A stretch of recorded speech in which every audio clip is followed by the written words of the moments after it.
Қазіргі өндірістік тағам мен сусындарда қант көп екені белгілі.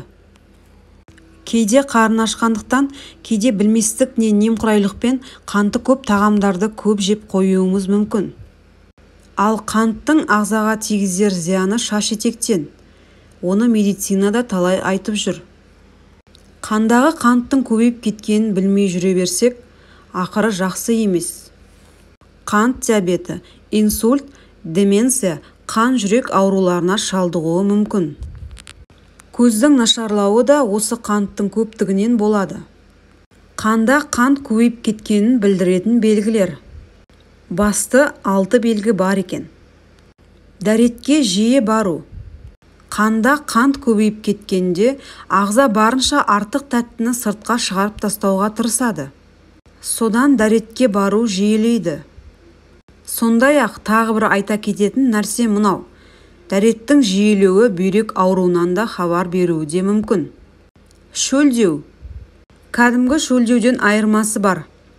Адам қанша су ішсе де қанбай кетеді. Бұл да бір ерекше белгі. Аяқ асты әлсіреу.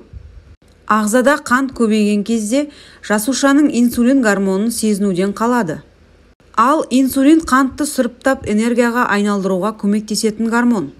Ол жұмыс істемесе, адам аяқ асты әлсіреп кетеді. Қарын ашу. Бұл да инсулинмен байланысты. Қанда қант көп, бірақ ағза қанша инсулин бөлсе де, оны жасушаларға бөле алмай қиналады. Содан жасуша ашығады. Мұның соңы поливагияға әкелуі мүмкін. Яғни адам қанша тамақ ішсе де тоймайды. Көз нашарлау. Көздің алды бұлдырап кетеді. Қант көбейсе, көздің ұсақ қан тамырлары жапа шегеді. Қан тамырлары көбейіп кетуі мүмкін, немесе тамырдан қан кетуі ықтимал. Невропатия. Қанда қант көбейіп кетсе, жүйе талшықтары зақым алып, тері сезінуден қалады. Шаншып ауру, ұйып қалу, дененің күйеуі сынды белгілер білінуі мүмкін. Құрметті оқырмандарым, егер де сіздерде осы белгілердің екеуі қайталанып жатса, аш қарынға қан тапсыруларыңызға кеңес беремін. Себебі қант диабеті ойыншық емес.